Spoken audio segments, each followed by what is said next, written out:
So I have a question for you. Do you know what sologamy? It's a word many Indians are just learning. Sologamy is the act of marrying oneself. But who does that? People. Meet Shama Bindu. She is a 24-year-old and she claims to be the first Indian to be entering into sologamy. Shama is marrying herself later this month. She says it is the ultimate act of self-love and self-acceptance. In case you don't believe me, here's the wedding card. Now everyone's talking about Shama and her sologamy. Here's what the bride-to-be told some reporters. I don't require a Prince Charming because I am my own queen. I want the wedding day but not the next day. This is why I have decided to marry myself. I will dress up like a bride, take part in rituals. My friends will attend my wedding and then I will come back to my home instead of going with my groom. Just to clarify, there is no groom. Shama says her parents are fine with the wedding. What kind of wedding are we talking about? A big fat Indian wedding. There will be everything from a priest to rituals. Everything minus the groom. You may call it bizarre. Some call it sad. Some call it a ploy of seeking attention. You may not even be wrong, but the fact is sologamy is now a thing. People are marrying themselves everywhere. In 2017, a woman in Italy invited her friends to a lavish wedding. She was dressed in a dream gown. There was a 3-layer wedding cake. There was no groom, however. That woman too said she did not need a prince for a fairy tale wedding. It's not a question. Are such ceremonies even legal? Well, they are not. In India, marriage must be between two individuals. It's the same everywhere, which makes sologamy merely symbolic, meaning it is not a real marriage, but people seem to be okay with this. They aren't just marrying themselves. Some are also divorcing themselves, like this woman from Brazil. She decided to call it quits just 90 days after marrying herself. Apparently, she found someone else. The industry does not mind the celebration of self-love. Companies around... Praises to Yahweh, Bahashem Yahushua, Bahashem Rakakadash. Double honor to the apostles and elders, great millstone. Salutation to all the brothers and the few sisters out there. Unto this life foreigners from the seed of Abraham, Isaac, and Jacob, Shalom in Hebrew, which means peace. Gonna be a quick show. Another page of this particular book, and I'm gonna read one of the. I'm sorry, took a picture of it. So one of the bulletins, it says humanism boasts in 5 basic beliefs in their doctrine. All right, and I'm gonna pretty much get into this: the irrelevance of deity. All right, the irrelevance of deity, number 1. So basically, everything that man accomplished, which is gonna tell you, man's cooperative efforts towards social well-being are of prime importance, especially in a society where everybody is looking to be relevant or to be somebody. All right, today's world, we live in a world where you have to be around others to be seemingly important. Like, you need a crowd, you need outside forces to say you somebody. Okay, that's how people get their thing. That's why you have the internet. That's why you have social media within the internet. Damn near everybody and their mother now are part of the Internet of Things, and that was all by design by the elites. Self-love. Okay, you had a woman, I believe in India, who married herself. And that was just one of many things that's crazy out there that people would do. Okay? Because why? Because people need social status. They need to be known. All right? So it says, man's corruptive efforts towards social well-being are of prime importance. God has nothing to do with man's progress or achievements. That's one of their whole mantra. So they take out the Most High, and they have people believe that they the ones themselves that's the most important thing. All right. See, I had a whole bunch of scriptures, but I'm going to start with this one. It's Psalms 53 and 1. It says, a Psalm of David, the fool has said in his heart, there is no God. Corrupt are they, and have done abominable iniquity. There's none that doeth good. The Most High looked down from heaven upon the children of man to see if there were any that did understand, that seek the Most High, that seek God. When you seek, you're looking. Today's world, people don't look for a higher power, because one of the main goals of the New World Order is what that book said. All right. Matter of fact, I believe I didn't want to. Let's see something real quick. Let's go to. Damn it, man.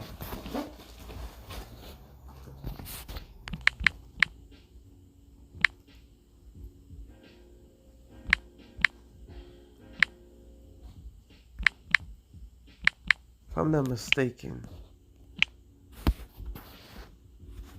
Alright, the Georgia Guidestone, right? I believe it's one of them is real clear. Alright, this one. Alright.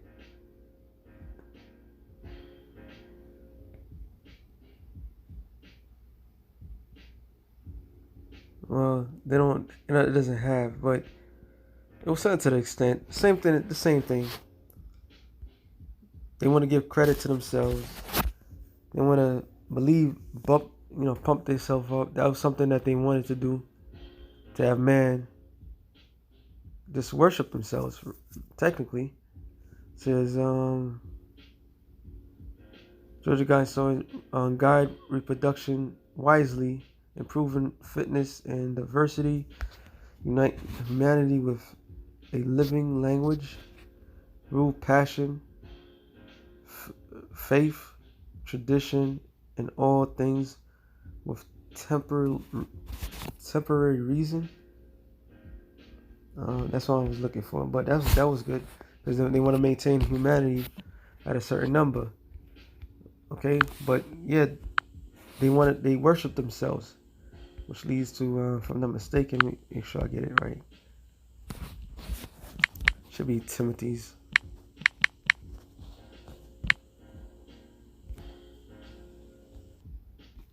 In fact, it should be Second Timothy's 3:2. For men should be lovers of their own selves. Now, isn't that true? It's not men lovers of themselves.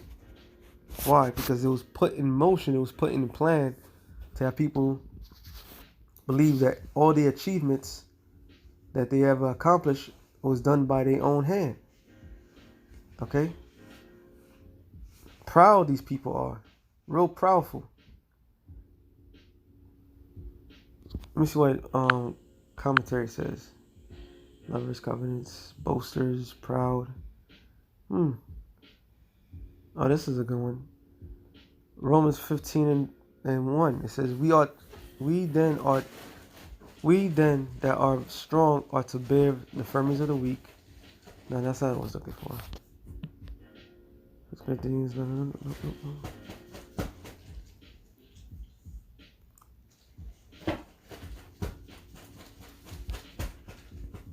Well, it does have something good in here. James 2 and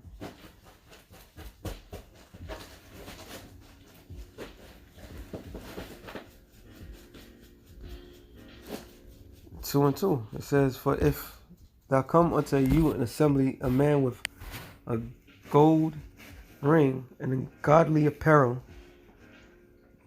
and they come also poor in vile raiment, and you have respect to him that weareth the gay clothing, which meaning the goodly clothing. All right. So people are more concerned of the outward appearance more than the inward man. So we're being raised to love oneself more than to love others. All right. And a way of somebody's love, showing that they love themselves in the society, is by the way they look. And that's how the people of the world sees it. You got to be clean faced. You got to the fancy dress. You got to dress fancy all the time. The latest name brand and so forth. So that's how the minds of the people are trained more into a materialistic attribute. So what does that do? That clouds men's judgment.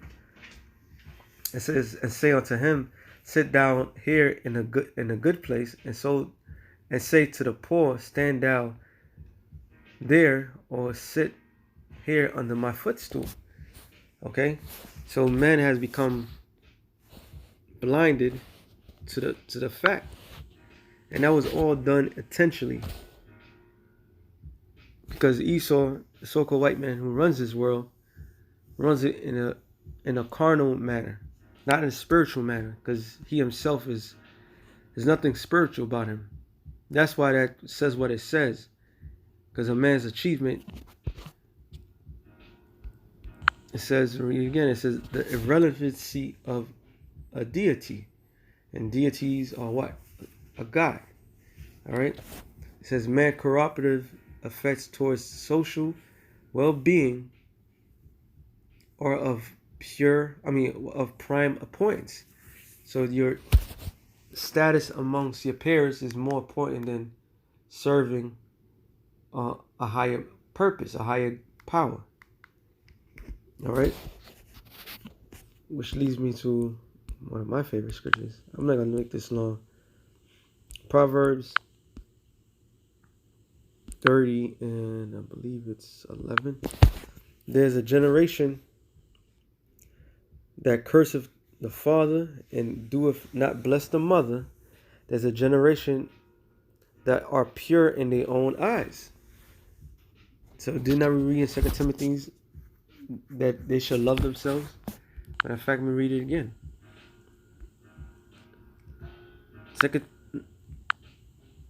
Second Timothy 3 and 2, it says, for men should be lovers of their own selves.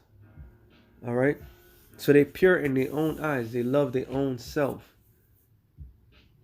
They're selfish beings. That's why, in fact, I know I'm all over the place, but sometimes it just hits different. Matthew 24 and 12.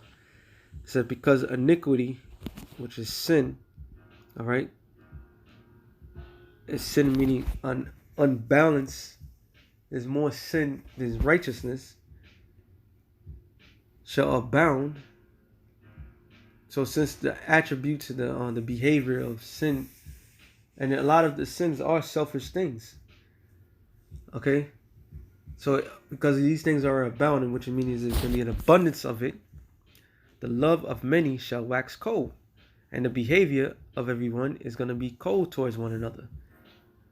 All right, and we see it clearly every day. You see it clearly because man's achievements in his own eyes is him. It's just him. It's all about him. It's not about his neighbor. It's not about anything. Everybody play the front right now because we still got light. We still got power. But when everything, all hell breaks loose, everybody's no longer gonna be what you call neighbor-like. Okay, it said covenants, which covenants means to take somebody else's stuff, which is another selfish act. Boasters, they're boasting about their accomplishment, their achievements. Proud, which we know pride is we in the Pride Month, and this is another selfish form of self, being real proudful. Hey, the scripture says, just add a little bit, and then just read it. Hey, that's how the spirit works. Let me get this one real quick.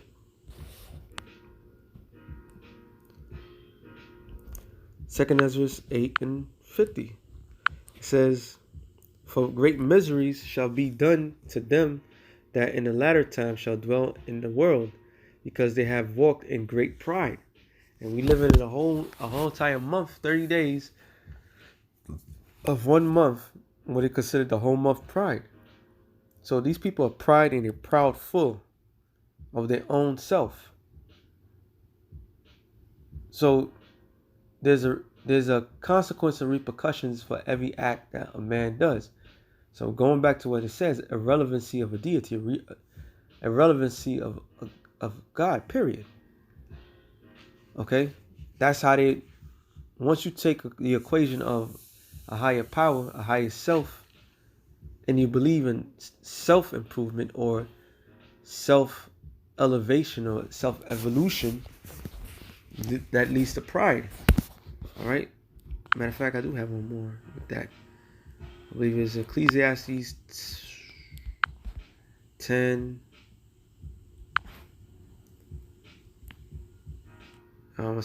Well, actually, Ecclesiastes 10:7. Pride is a hateful before God and men, and by both doeth one commit iniquity. So pride is something that was going to say, because of unrighteous dealings, injuries, riches are got by deceit, the kingdom is translated from one people to another. So we in a transitional power period of one rulership to our next rulership. And every time things like that happens is a violent act. Verse 9. Why is earth and ash proud? Because what? Does not man come from the ground? All right. Yet man be born, and at any moment a man could be taken out. So there's no reason to be proudful. But yet we live in that time. It said there is not a more wicked thing than a covetous man, stealing, taking things that doesn't belong. So you see something that somebody else has, you take it. All right. For such one setteth his own soul to sell, because while he lived, he cast away his bowels. All right. It says, the physician cut off at a long disease, and the Lord is about to cut off this disease that's Esau Edom on the planet Earth, because he is that cancer. And he that is today a king, tomorrow shall die. For when a man is dead, he shall inherit creeping things, beasts and worms. The beginning of pride is when one departed from the Most High, and his heart is turned away from his Maker. And that's the equivalent of what this one little verse says.